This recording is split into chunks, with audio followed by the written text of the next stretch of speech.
Bago tayo magsimula sa pagpapaliwanag sa mga nabasang habilin tungkol sa gawain ito, tungkol sa kultura nito, muli natin i-recount pa yung araw ng Feast of Unleavened Bread, ng kapistahan ng tinapay na walang pambansa.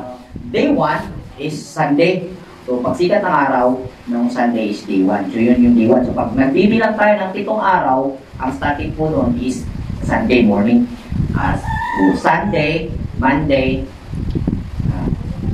Tuesday, Wednesday, Thursday, Friday, then Saturday. So, confirm na pag lubog ng araw mamaya, matatapos din ang Feast of Unleavened Bread. So, yan po ang pagtamang pagbibilang.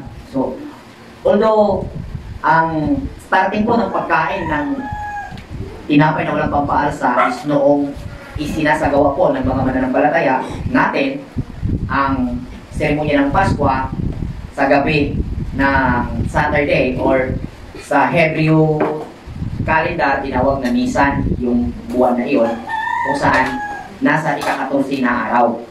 So, kung ating mapapansin, ang instruction dito sa Exodus 12, matatapos ang pagkain sa ika-7 paglubog ng araw. So, ang pagbibilang ng mga araw ay nagsimula sa pagsikat yung araw, ang pagbibilang ito. Pero yung gabi, kaya wala nang mag-end na mamaya, wala na mamaya yung Feast of Unleavened Bread kasi nagsimula una sa gabi rin, nagsimula yung pagkain noong isinagawa ang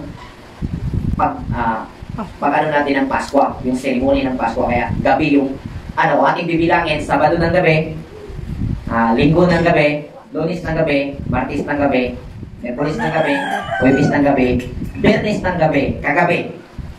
So yung huling kain natin sa gabi yung pinag-usapan natin, kagabi.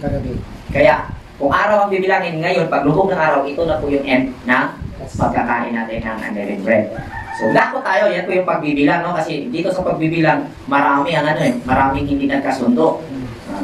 Tapos na tayong nag-aral dito, inaalala na natin mga kapatid.